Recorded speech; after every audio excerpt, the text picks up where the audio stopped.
So in my job, both with Child Bereavement UK and St Mary's Hospital, I've worked a lot with professionals and have huge respect for the amazing work that they do and the kind of intention with which they do it. You know, they've come into this profession to make people feel better.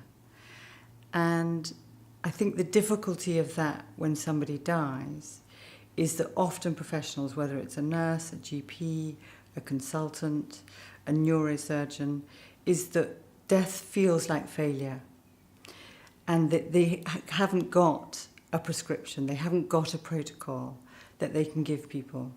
So, and the person that's bereaved gives off physical signals that feel like fear and kind of push that into the person sitting opposite them, and if it's a professional. So they get in a bit of a panic and they want to have quick fixes. And really what they need to be able to do is show their humanity. And probably their most important tool is the capacity to listen, to let the person tell them what has happened and for them to acknowledge it. And for them to, they don't have to have answers, but to step into the world of that person and find out what that person needs. So does this person need a support group? Does this person need a therapist? Does this person need to be able to talk to their mother? So they don't have to have masses of tools and understanding. They just need to be able to ask the right questions so that they can help and guide that person to go in the direction that would most support them.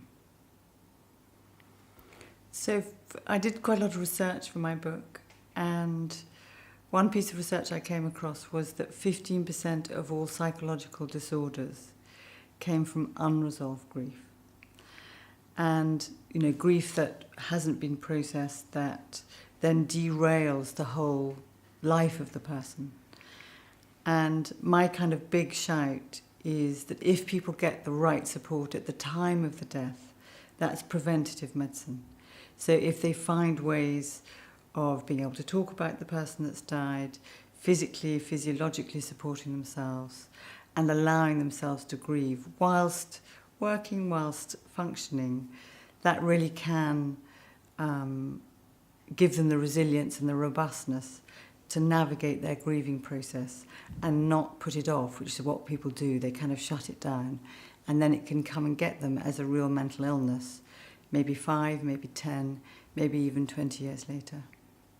A new loss will always bring back a previous loss. So some people feel I didn't properly grieve because I keep remembering my dad died and now my mum's died, and the two have got kind of confused. But actually grief goes to the same place in us as human beings, whether it's something that happened 20 years ago or something that happened a year ago, or, you know, some people are misfortunate, they have multiple losses at once.